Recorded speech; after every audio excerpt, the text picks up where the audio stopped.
I hate to spin it onto movies, but if Yes. you're fascinated by this sort of thing, the Zodiac movie that was made in 2007 is actually historically brilliant and many parallels to this story going on right now with what we're talking about. And that movie specifically, you have Robert Downey Jr. Working for the Sacramento Bee. Really? Yeah, so it's pretty fascinating. If people are going to be wanting to watch that movie now because people are just so fascinated. You watch the pod or listen to the podcast about cold cases. Oh, yeah. My group of friends so fascinated by this. Friends are ordering the book by McNamara about this case, exactly this case. And so, let's talk about the Zodiac Killer because now he is in the headlines this morning. Yeah, okay, so concerning the Zodiac Killer, that's, in some of these message boards and people discussing this particular case, they say, okay, well, what else is out there? And it's basically, at least in Northern California, it's the Zodiac Killer, who was active between, I believe, 1968 and 1969, so kind of in the same time frame. Just before, right? Exactly. Also in Northern California, a number of murders. And what is interesting to me is that what makes the Zodiac Killer in particular stick out is that it wasn't just the crime. There was further taunting. There were letters that were going to newspapers. Riddles. Yeah, there was a whole bunch of extra things, a whole bunch of evidence like this that people over the years, remember this is 40 years old, that they have gone through and tried to decipher the code. And you never really know because someone that is going to commit these crimes, their mind is not usually in a right state of affairs anyway. So perhaps it's some brilliant puzzle that is worth solving or is solvable. Or perhaps it's just non sequitur ideas that go nowhere, that you start making connections that aren't there. But anyway, this case in particular has fascinated people forever. And what brings it home to what's going on today in Sacramento is that, again, the DA says that it has everything to do with DNA with the East Area rapist and the person that was arrested a little while ago. But there was DNA left in one of the crimes for the Zodiac Killer.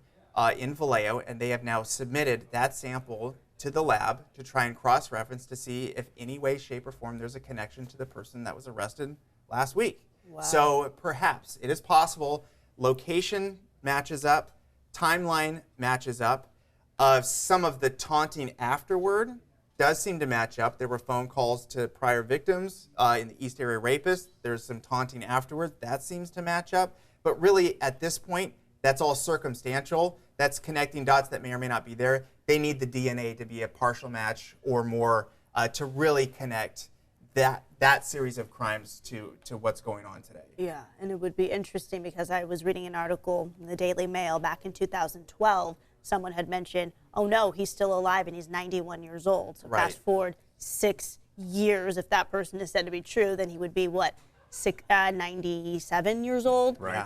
Yeah. Who knows? I mean, literally, days before D'Angelo was arrested, lots of people were convinced about this individual or that person. They were certain. You go down the rabbit hole of YouTube and have fun with all the prior videos because people were so convinced it was this, that, or the other person. This person, D'Angelo's name did not even come up, even to law enforcement, until a week before he was arrested. Isn't that wild? We asked Cheryl DeCiccio, correct, because she says she remembers living in the area at the time in her neighborhood, and we asked her to please explain how she felt in that time. She says, it was horrifying. We placed bars on the front windows. I also would visit Fremont, and he went there too, so that really freaked me out. So I just put myself back in those times to think, as a young woman out there, living my life, and if there was someone out there on the run like that we knew about, and it was such a high-profile case in my region of the country, yeah, that would change the way you live. So I understand why there is such an intrigue with this case. For a lot of people, they're saying we can finally sleep at night. Not to say that there aren't others out there. This has just been a cold case for over 40 years. Think about all the neighbors where Rob grew up that painted their houses a different color than yellow. Not yellow. No yellow. Yeah, Cheryl Beige is too close. Beige is too. Cheryl Root says started locking doors during the day, no open windows. Jessica Downey says, I am 30, didn't live through that, but I never slept with the window open. So she's talking about the Richard Ramirez case down in L.A. Right. Let's see. Daphne Carson, in fact, if we weren't in the room, the window would not be open or could not be open. So, and just to tell you how events like this change people's behavior even to this day, I literally was at Home Depot yesterday getting extra security stuff for my house. I'm not going to tell you what, but just because this kind of stuff is on my mind, and the current reiteration of at least being mindful of crimes in your neighborhood and to be concerned about different things, if you go on nextdoor.com, everyone's got a story in the local neighborhood about something that happened down the street. Yeah. It all matches. The police departments for all these local cities, they're on there. They're active, letting people know with police reports. So, you know, if you actually look into it in your local neighborhood, there's things that burglaries and robberies, there's things that happen in your local neighborhood almost all the time. The signs are there, technology these days. Go ahead. Yeah, we have a neighborhood watch group, but it's escalated. We now have a neighborhood camera, several of them. Really? So if anything were to happen on our neighborhood, we would see who's in, who's out. Do you talk to your neighbors regularly? We put up cameras specifically so we don't have to talk to each other.